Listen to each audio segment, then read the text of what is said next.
Yes, hello friends, कैसे हैं आप? आशा करता हूं आप सब अच्छे होंगे। हम लोग कर रहे थे सीटेट प्रीवियस ईयर पेपर 1 और पेपर 2 दोनों। पेपर 1 में इवनिंग में करवाता हूं और पेपर 2 में मॉर्निंग में करवाता हूं। तो ये पेपर 2 है। जो बुकलेट और जो प्रैक्टिस सेट आज मैं लेके आया हूं वो है फरवरी 2016 का, और जो बुकलेट नंबर मेरे पास है वो एम है।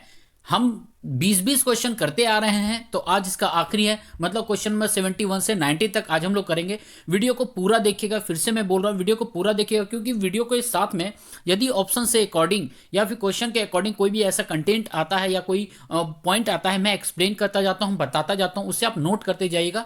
एक सप्ताह बचा हुआ है, दम लगा दीजिए, वीडियो देखिए, समझिए चीज़ों को। मैं जो बताता हूँ उसे नोट जरूर करिएगा, ठीक है? तो चलिए सेशन का आज स्टार्ट कर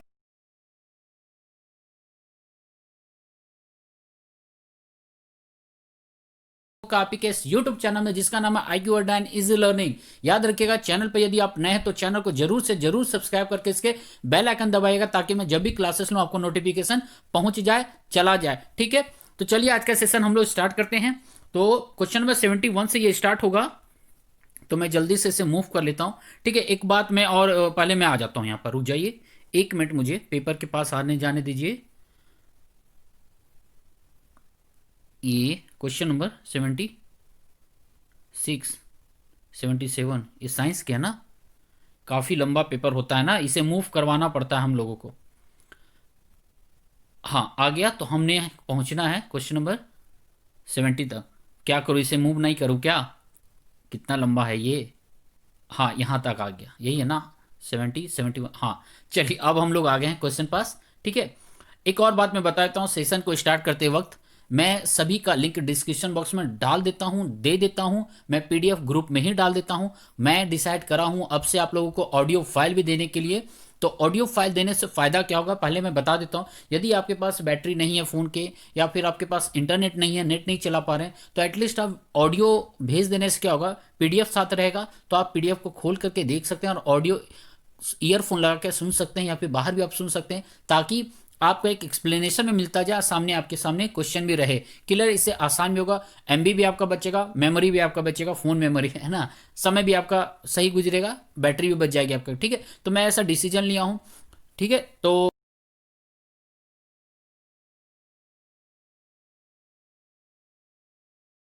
सर्च करिएगा, मैं वहां मिल जाऊंगा।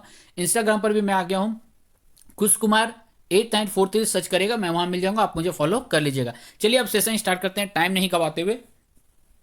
चलिए आज का पहला क्वेश्चन क्या है, यहाँ पर फरवरी 2016 CTET previous year social science का पहला क्वेश्चन यहाँ पर कह रहा है हमें। 71 कहता है, उद्योग के निम्नलिखित प्रकारों में से टोकरी बुनाई किसका एक उदाहरण है? अब उद्योग का प्रकार है हमारा, जिसमें टोकरी बुनाई आता है। अब इस टोकरी बुनाई के अंतर्गत किसका उदाहरण है? बृहत आकार, सहकारी क्षेत्र, लघु आकार, या फिर संयुक्त क्षेत्र? इसका आंसर जल्दी से बताइए क्या होगा। वीडियो पॉज करके आंसर दीजिएगा और देखिएगा बीच में कितना सही हो रहा है, और अपना आकलन जरूर करिएगा, ठीक है? इसका आंसर बताइए क्या होगा। देखिए लड्डू सा सवाल है, हलवा है एकदम। क्या है ये? टोकरी है ये, मतलब लघु उद्योग है, छोटा उद्योग है, ठीक है? ठीक है, तो लघु आकार का एक तरह का एक व्यापार है, इसके अंतर्गत ही आते हैं। याद रखिएगा, टोकरी हो गया, या फिर आपका जो सॉल वगैरह बनाना हो गया, या फिर आपके जो होते हैं ना वो झाड़ू वगैरह बनाना, या फिर डायरी हो गए, दूध वाले डायरी होते हैं वो होते हैं। कभी कभी छोटे स्तर पर आप देखेंगे, छोटे स्तर के जो खेती वगैरह होते हैं ना, आलू के हो गए, टमाटर को, उनको भी कभी ना कभी छोटे स्तर पर लघु उद्योग में आते हैं। कपड़ा बुनना, ये सब सारे लघु उद्योग के अंतर्गत आएंगे, याद रखिएगा, ठीक है? आगे चलते हैं, क्वेश्चन नंबर 72 क्या कह रहा है। 72 हमें कहता है, तानाशाही के संदर्भ में निम्नलिखित कथनों में से कौन सा एक गलत है? अब तानाशाह के संबंध में हमें गलत बताना है, कौन सा है? तो सबसे पहले हम इसके पॉजिटिव एटीट्यूड को, मतलब पॉजिटिव पहलू को हम देखेंगे, वहां से हमें एलिमिनेट करने पर पता चल जाएगा कि गलत कौन सा है। पहला यहां पर कह रहा है, तानाशाह द्वारा लिए गए निर्णयों पर तानाशाह को स्पष्टीकरण देने।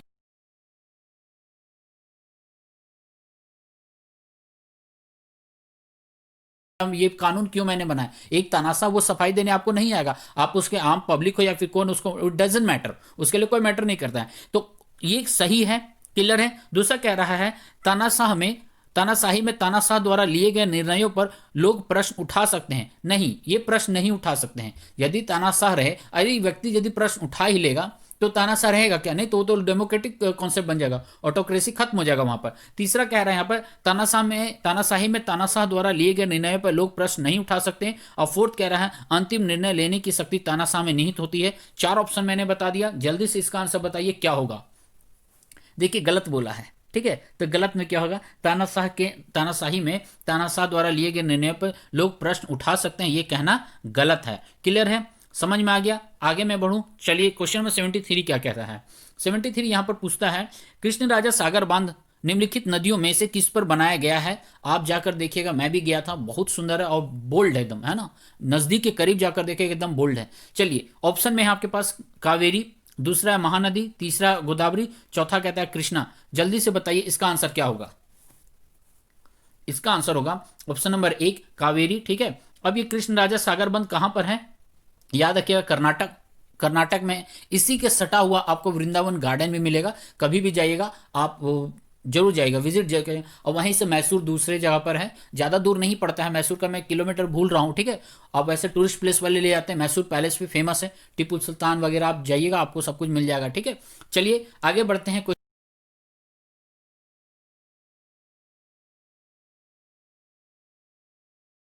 दिया हुआ है हिंदू उत्तराधिकार संशोधन अधिनियम 2005 अ, मृतक पिता की संपत्ति में समान अधिकार प्रदान करता है।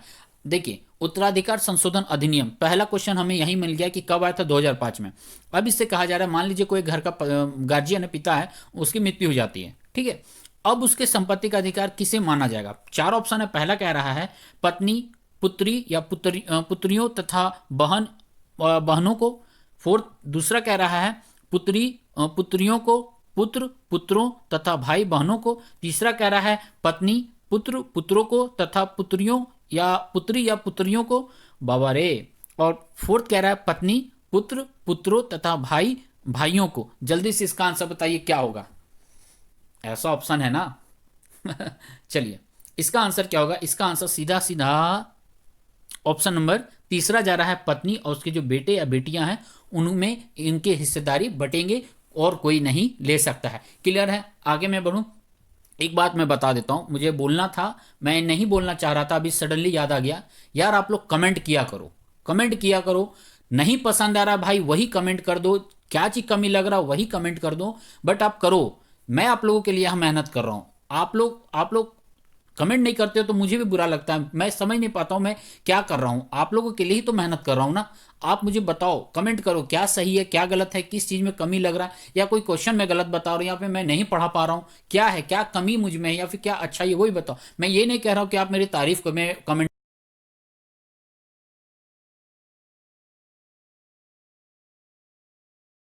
करता हूँ, बस उनको पता है ये बंदा पढ़ रहा है, रूम के अंदर जो बंद है पढ़ रहा है, बस उसे यही पता है अपने रूम में वो पढ़ रहा है। मैं ये नहीं बोलता ना मैं किसी रिश्तेदार से शेयर करके रखा हूँ कि मैं यूट्यूब पर पढ़ा रहा हूँ, किसी को नहीं पता है। ना मैं किसी को बोलने जाता हूँ कि आप मेरे चैनल को सब्सक्राइब कर दो, किसी से नहीं बोलने जाता हूँ मैं।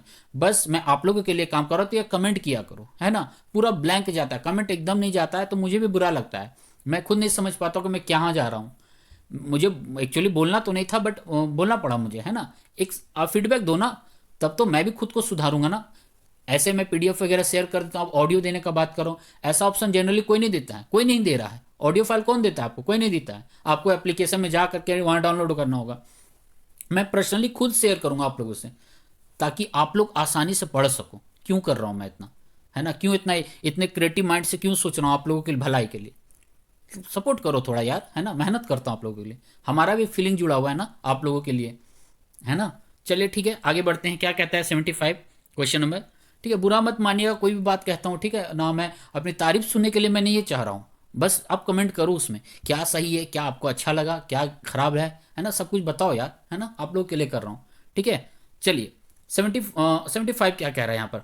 कह रहा है भारतीय राष्ट्र राज्य का वर्णन करने के लिए विविधता में एकता मुहावरा इन राष्ट्र नेताओं में से किसने दिया है? विविधता में एकता, है ना, यूनिटी इन डाइवर्सिटी का कॉन्सेप्ट किसने दिया है हमारे देश में? ये सवाल पूछा है। पहला कह रहा है बाल गंगाधर तिलक, दूसरा कह रहा है महात्मा गांधी, तीसरा सरदार वल्लभ भाई पटेल और फोर्थ कह रहा है पंडित जवाहरलाल नेहरू।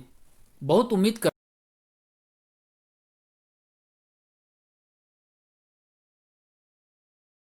प्रॉब्लम चलता है, मैं ना घर में बोलता हूँ किसी से, बस मैं एडजस्ट करता हूँ, उधार मांगता हूँ यार पड़ोसियों से नेट, जब नेटवर्क मेरा काम नहीं करता है तो, है ना। क्यों करता हूँ इतना मैं, तो कि आप लोगों तक पहुँचा सकूँ। मैं अपना टाइम, अपने काम काट के, वक्त काट के मैं आपको वक्त दे रहा हूँ। कोई इंसान यदि आपको वक्त दे रहा है ना, तो जीवन का बहुत बड़ा हिस्सा आपको शेयर कर रहा है। ये चीज़ याद रखो आप, है ना। चलिए, तो इसका आंसर होगा पंडित जवाहरलाल नेहरू होगा, उन्होंने ही बताया था। अब ये कब बताया था, इसका कॉन्सेप्ट ये है, हमारे साथ दिया हुआ है। ओहो, क्या बोला, गणतंत्र या लोकतंत्र का जब बात आता है तो हमारे देश में बहुत विविधता है ना। तो उस डाइवर्सिटी को एक्सप्लेन करते हुए सामाजिक, सांस्कृतिक, भाषा, ज्योग्राफी, हमारे खान पान, हमारे पहनावे, इन सबको, जात पात, रीति रिवाज, सबको देखते हुए उन्होंने ये अपने स्पीच में ये एक कॉन्सेप्ट दिया था भारत के लिए, भारत के संदर्भ में। ठीक है, क्लियर है। आगे बढ़ते हैं, क्वेश्चन नंबर 76 क्या कह रहा है, कह रहा है जनपद पंचायत के कार्यों के विषय में निम्नलिखित दो कथन है, ए और बी पर विचार कीजिए तथा सही उत्तर का चयन कीजिए। सही उत्तर है जनपद पंचायत के बारे में क्या है, दो कथन से पहले हम लोग इसे सेलेक्ट करेंगे कौन सा सही है, ए या बी। क्लियर है। पहला कहता है यहां पर जनपद पंचायत जिला स्तर पर विकास योजनाएं निर्धारित करती है। एक बात आप बताओ यार, जनपद पंचायत जिला के लिए विकास योजना निर्धारित करेगी? कॉमन सेंस आप लगाओ, नहीं हो सकता यार। आपको पता होगा, आपको जब यहां पता होगा, अरे भाई आपको क्या हो गया, ये मेरा फोन है ना बजता रहता है, क्या होगा। एक बार आप सोचो सोचो, एक बारी होता है विलेज लेवल पर, दूसरा होता है ब्लॉक लेवल, फिर आता है ना पंचायत जिला स्तर पर। तो ये ब्लॉक वाले या फिर विलेज वाले जिला स्तर पर कैसे काम कर सकते हैं? इम्पॉसिबल।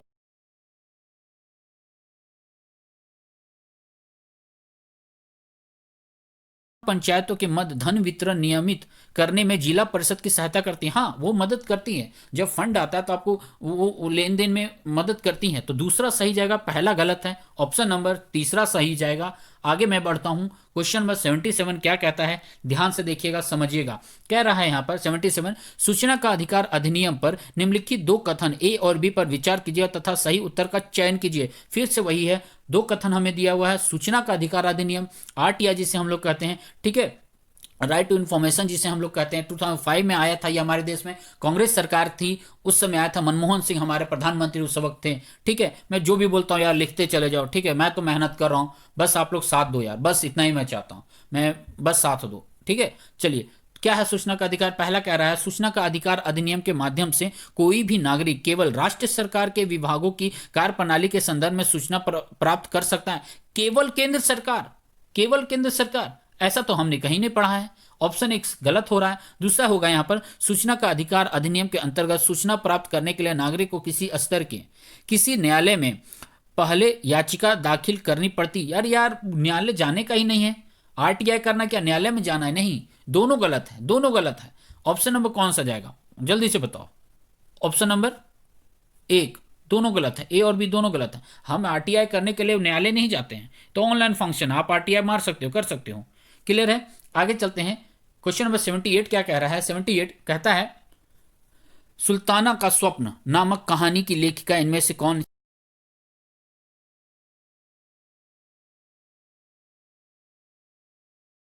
की स्टोरी लिखी थी? यूटोपियन कॉन्सेप्ट था। यूटोपियन कॉन्सेप्ट क्या है, जैसे सपोज दैट महात्मा गांधी ने बोला रामराज, ओ सॉरी, महात्मा गांधी ने बोला रामराज बनाना है, अरे भाई ठीक है, राम प्लेटो ने भी बोला है ऐसा राज्य होगा, है मैकियावेली ने बोला ऐसा राज्य होगा। बहुत कोई नाम नहीं सुने होंगे, सुने जरूर होंगे, क्योंकि भाई बीएड करे किए हुए हो और पेपर के हो, टीजीटी पीजीटी भी सबका नाम सुना होगा, आप पढ़ते होंगे। तो उन्होंने एक यूटोपियन कॉन्सेप्ट दिया, ऐसा जो मानो एक सिर्फ किताबों में है ना, यूनिक हो, स्वर्ग बन जाए।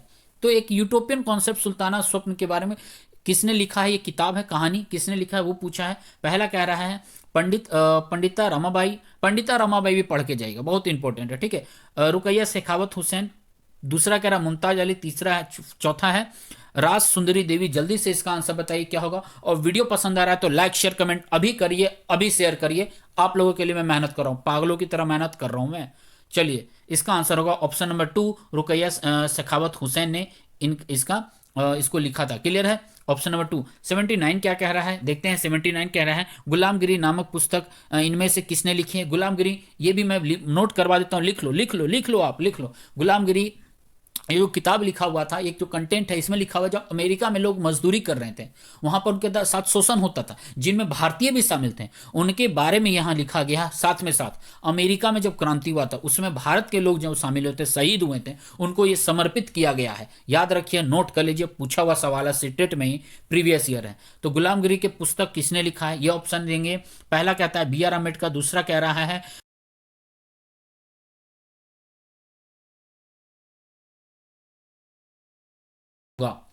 ज्योतिबराव फुल्ले। याद रखिएगा, इनका भी संबंध बंगाल से है, ठीक है, बंगाल और महाराष्ट्र दोनों तरफ से आता है इनका संबंध, ठीक है। आगे मैं बढ़ूं, चलिए 80 क्या कहता है यहाँ पर क्वेश्चन में। 80 वीडियो नहीं कटेगा ना, नहीं कटेगा यार, आगे बढ़ो। कह रहा है, ये खुदा का नाम लेकर आगे बढ़ते रहो। चलो, कह रहा है भारतीय नागरिक व्यवस्था के संदर्भ में अपील की व्यवस्था का अर्थ है। अपील की व्यवस्था कब करते हैं, कॉमन सेंस लगा, आपने पढ़ा होगा।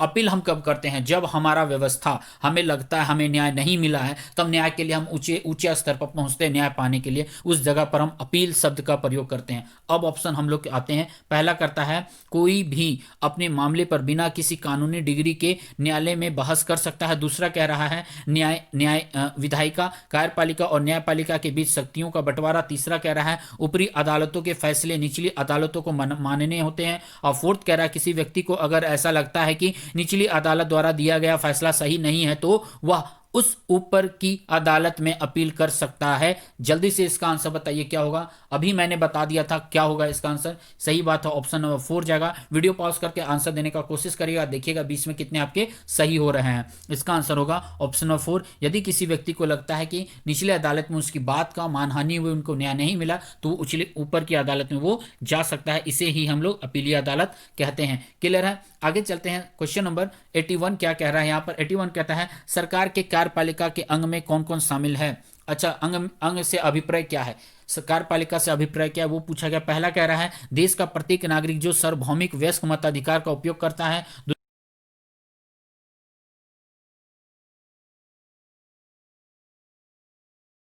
कहता है उच्चतम न्यायालय तथा उच्च न्यायालयों के न्यायाधीश। जल्दी से इसका आंसर बताइए क्या होगा। लड्डू सा सवाल है यार, क्या होगा इसका आंसर। इसका आंसर होगा लोगों का समूह जो कानून को बनाने और शासन चलाने के काम करती है, उसे हम लोग करते कार्यपालिका के अंतर्गत मानते हैं। आगे कहता है क्वेश्चन नंबर 82 कह रहा है संविधान का अनुच्छेद 22 सुनिश्चित करता है। क्या सुनिश्चित करता है ये हम लोग डिसाइड करेंगे, देखते हैं क्या कहता है। पहला कहता है गिरफ्तारी के दौरान या हिरासत में दुर्व्यवहार से बचने का अधिकार। दूसरा कह रहा है संवैधानिक उपचार का अधिकार। तीसरा कह रहा है शोषण के विरुद्ध अधिकार। फोर्थ कह रहा है शिक्षा का अधिकार। आर्टिकल नंबर 22 याद रखिएगा, जब भी राष्ट्र स्तर पर इमरजेंसी लगता है तो सब सारे मौलिक अधिकार निलंबित कर किए जाते हैं, लेकिन 2 आर्टिकल छोड़ करके, आर्टिकल नंबर आर्टिकल नंबर 21, 20, 21, 22, खास करके इसमें 20 और 21 याद रखिएगा, ठीक है। चलिए क्या है 20 और 21 याद रखिएगा। 22 क्या कहता है, 22 कहता है यदि किसी व्यक्ति को गिरफ्तार किया जाता है तो उस दौरान उसके साथ किसी भी तरह का मिसबिहेव नहीं किया जाए। क्लियर है, यही हमारा संविधान कहता है। संविधान कहता है या कहती है, बात की बात है। मैं जिस संस्कार से या जिस एरिया से बिलोंग करता हूँ, यहाँ पर जेंडर जो हमारा जो प्रोनाउंसिएशन हम लोग जो बोलते हैं ग्रामर का मिस्टेक रहता है, बट कोई बात नहीं यार, हम लोग हैं, जीवित है ना, काम कर रहे हैं ना, होता है, कोई बात नहीं, तुरंत नहीं सीख जाऊंगा मैं, मुझे भी टाइम लगेगा। चलिए कह रहा है लोकसभा में सत्ताधारी दल का मुखिया कौन होता है, प्रधानमंत्री होता है। भाई लड्डू सा सवाल है, सीधा मारो। सत्ताधार दल का नेता कौन होता है, प्रधानमंत्री होता है। और विपक्षी दल का होता है, वो भी आपको पता होना चाहिए। आगे चलते, विपक्षी दल का क्या होता है।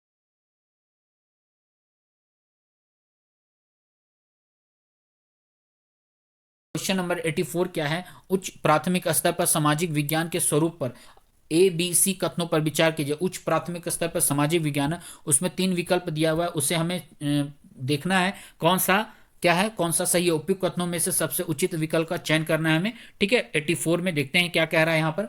84 तो पहला कह रहा है यहाँ पर, सॉरी यहाँ पर है, पहला कह रहा है यहाँ पर या अपने वातावरण में लोगों का अध्ययन है। दूसरा कह रहा है या लोगों के संबंधों और उनकी अंतर्निर्भरता का अध्ययन है। तीसरा कह रहा है या अतीत और वर्तमान के साथ संबंधों का अध्ययन है। जल्दी से बताइए क्या होगा इसका आंसर।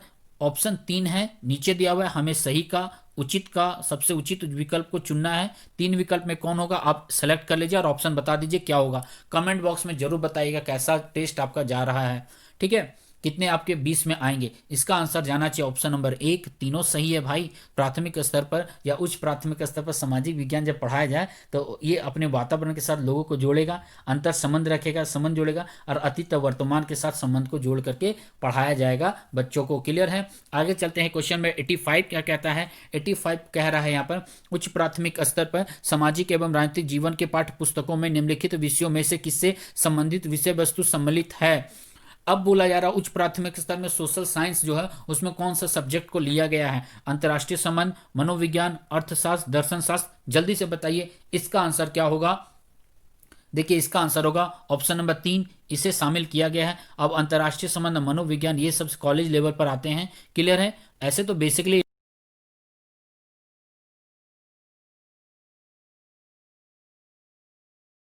आगे चलते हैं। अब 11 12 तो कॉलेज में ही मिल जाते हैं ना। चलिए आगे क्या कह रहा है। 86 यहाँ पर बोलता है, आप ऐतिहासिक कल्पना पर प्रश्न क्यों पूछेंगे? निम्नलिखित में से सबसे उचित विकल्प को चुनिए। आप ऐतिहासिक कल्पना पर सवाल क्यों करोगे? ऐतिहासिक याद रखिएगा, स्रोत स्रोत। ठीक है, पहला कह रहा है यहाँ पर, यह तिथि और घटनाओं को याद रखने का रोचक तरीका है। याद रखने का, याद करवाएंगे हम लोग? गलत बात है। दूसरा कह रहा है, यह दर्शाता है कि इतिहासकार इतिहास में अपनी कल्पना के साथ कैसे अंतरों को पूरा करता है। तीसरा कह रहा है, यह वर्तमान और अतीत के साथ तुलना करने में प्रोत्साहित करता है। फोर्थ कह रहा है, यह स्रोतों को पहचानने में शिक्षार्थियों की योग्यता की मूल्यांकित करता है। शिक्षार्थियों की योग्यता को मूल्यांकित करता है। इसका आंसर बताइए क्या होगा। मैंने एक नंबर एलिमिनेट कर दिया, बाद बाकी आप पर छोड़ा है। जल्दी से बताइए इसका आंसर क्या होगा। देखो देखो देखो, रुको। इसका ऑप्शन जाएगा ऑप्शन नंबर 3, या वर्तमान और अतीत के साथ तुलना, कंपेयर कर पाएंगे बच्चे इसको। प्रेजेंट में क्या सिचुएशन है, पास्ट में क्या सिचुएशन है, उसको कंपेयर करके उस चीज़ों को जोड़ पाएंगे, रिलेशन बना पाएंगे। क्लियर है? डिफरेंस क्या है, लिमिटेशन उस टाइम क्या थी, आज की लिमिटेशन क्या है, आज का सामाजिक स्थिति क्या है, उस समय क्या था, क्या उस समय रूढ़िवादी थे, क्या आज भी रूढ़िवादी हैं, सब पर विचार करेगा। तो इतिहास को हम लोग अतीत के साथ जोड़ते हैं तो बेटर आंसर हमें मिलता है। क्लियर है? आगे चलते हैं। 87 क्या कह रहा है? सवाल 87 हमसे पूछता है, सामाजिक विज्ञान शिक्षण के लिए आप वृत्तांतों का प्रयोग क्यों करेंगे? दिए गए विकल्पों में से सबसे उचित कारण को चुनिए। पहला कह रहा है यहाँ पर, पाठ्य पुस्तकों की पूर्णता को सुनिश्चित कर सकें। दूसरा कह रहा है, शिक्षार्थियों को संवेदनशील बना सके जिससे वे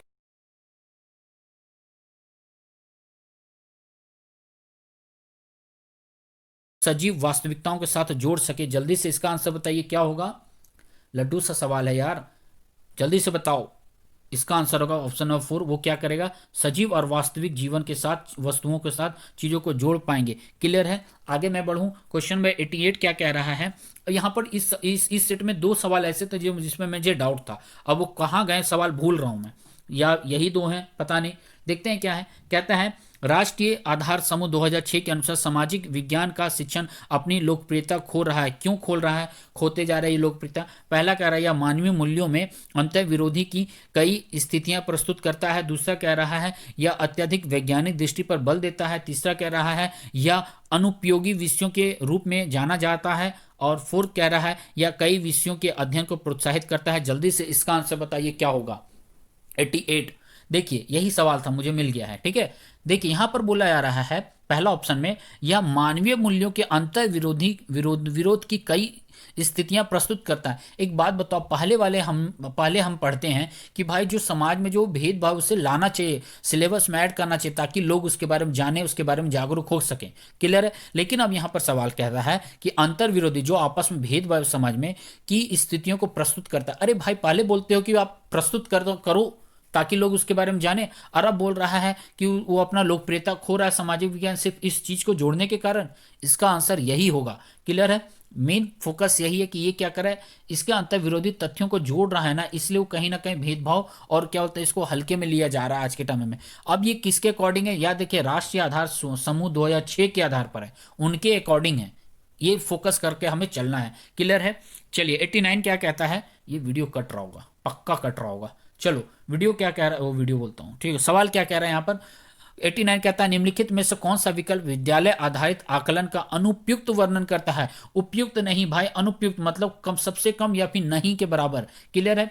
यह कह रहा है ऑप्शन कह रहा है या केवल सहगामी पक्षों को सम्मिलित करता है, दूसरा कह रहा है या शैक्षणिक पक्षों को सम्मिलित करता है, तीसरा कह रहा है या गैर शैक्षणिक पक्षों को सम्मिलित करता है, और फोर्थ कह रहा है या सभी पक्षों को सम्मिलित करता है। जल्दी से इसका आंसर बताइए क्या होगा। अनुपयुक्त पूछा है विद्यालय आधारित आकलन में, जो उपयुक्त नहीं है, जो इनकरेक्ट होना चाहिए हमें, यहां पर बगल में इनकरेक्ट देख लीजिएगा। ठीक है, क्या होगा इसका आंसर? इसका आंसर जाएगा ऑप्शन नंबर 1, यह केवल केवल केवल केवल वाले शब्द याद रखिएगा, बहुत खतरनाक होते हैं।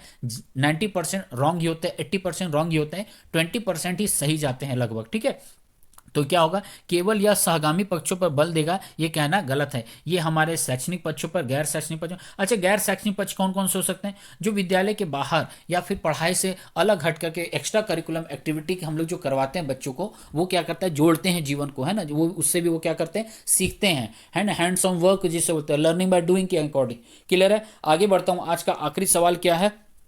आज का आखिरी सवाल कहता है, लंबा क्वेश्चन है, ध्यान से पढ़ेंगे हम लोग। कह रहा है यहाँ पर, एक शिक्षिका ए का सामाजिक विज्ञान के विषय में संपादित करने की भूमिका पर निम्नलिखित ए और बी कथनों पर विचार कीजिए तथा सही उत्तर का चयन कीजिए। फिर से वही 2 विकल्प है, इसका सही उत्तर का चयन कीजिएगा। ठीक है, फिर से मैं बोल रहा हूँ, वीडियो पसंद आ रहा है तो लाइक शेयर कमेंट जरूर करिए। बताइए क्या प्रॉब्लम है, क्या सही है, क्या गलत है, जरूर बताइएगा, फीडबैक जरूर दीजिएगा।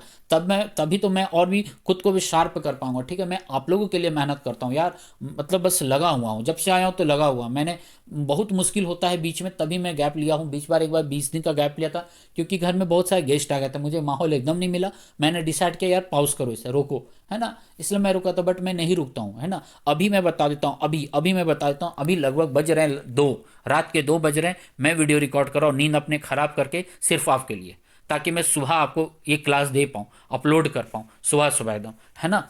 तो आप लोगों के लिए मैं जागा हूँ। ठीक है, मैं खुद के लिए नहीं जागा हूँ ना। तो थोड़ा हेल्प करिएगा, हेल्प करिएगा मतलब थोड़ा बताइए, फीडबैक दीजिए, ताकि मैं भी काम कर सकूँ। और शेयर करिए, उन लोगों तक पहुँचाए जिसे एक खास ज़रूरत है ना। चलिए, क्या कहता है यहाँ पर?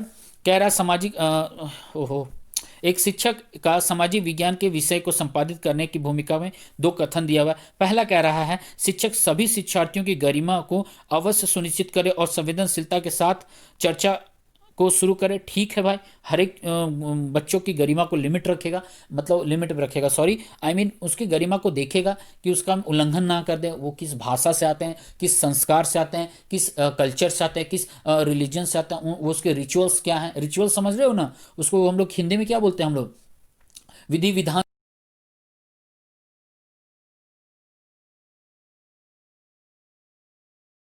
की गरिमा को देखकर काम करना है। ठीक है, दूसरा कह रहा है यहाँ पर, शिक्षक लड़कों के साथ तथ्यों और लड़कियों की भावनाओं पर अवश्य बल दें। ठीक है, अच्छा एक बात बताओ मुझे, ये भी सवाल डाउटफुल है, इस पर मैं सवाल उठाता हूँ, ये सवाल पर अब बोर्ड क्या आंसर मानती हूँ, बात की बात है। हम क्यों सिर्फ लड़कियों की भावनाओं पर बल दिखाएं? पहले आप कहते हो कि लड़का लड़की सब एक है, तो क्या लड़कों की भावना नहीं होते, या फिर जो बाय बर्थ या फिर कोई एक्सीडेंट के कारण वो हो जाते हैं, जिनको फिजिकली प्रॉब्लम हो जाता है, क्या उनकी भावनाएं नहीं होती? सिर्फ लड़कियों की भावना के साथ हम लोग चलेंगे? एक्चुअली इस ऑप्शन के साथ मैं नहीं जाना चाहूंगा। ठीक है, तो इसका ऑप्शन यदि मैं जाऊं तो केवल ए में जाऊंगा। लेकिन लेकिन लेकिन मैंने 2 बुक में देखा है, इसका आंसर दोनों है, दोनों है, ए और बी दोनों है। तो इस पर आप थोड़ा सा देख लीजिएगा इसका आंसर क्या होगा। फिलहाल मैं ऑप्शन 4 ही मारूंगा, क्योंकि मैंने 2 जगह देखा है। ठीक है, इसलिए आई थिंक बोर्ड ने माना होगा, इसलिए तो आंसर गलत ना हो, इसलिए 4 पर ही अभी जाएगा। लेकिन फिर से इस पर मैं एक बार रिव्यू कर लूंगा। क्लियर है? चलता हूं मैं। आज का आखिरी क्वेश्चन था, फिर मैं लेकर आऊंगा आप लोगों के लिए अगला पार्ट। सितंबर 2016 का साथ पेपर है, मैं उसके लिए लेकर आऊंगा। ठीक है, चलिए फिर मिलता हूं मैं। Thank you very much. घर पे रहिए, सुरक्षित रहिए, बड़ों से आशीर्वाद लेते रहिएगा, और छोटों को खूब सारा प्यार दीजिएगा। मेहनत करिए, सप्ताह भर बचा हुआ है। नहीं समझ में आया कमेंट करिए, मैं तारीफ नहीं चाहता हूँ, बस ये रिक्वेस्ट कर रहा हूँ कि शेयर करिए, सब्सक्राइब करिए, लाइक करिए। ठीक है, मदद करिए, है ना, फीडबैक मुझे भी चाहिए होता है। चलिए, थैंक यू वेरी मच। फिर मिलता हूँ मैं। आराम से रहेगा और अपना ख्याल रखिएगा। Take care, good night.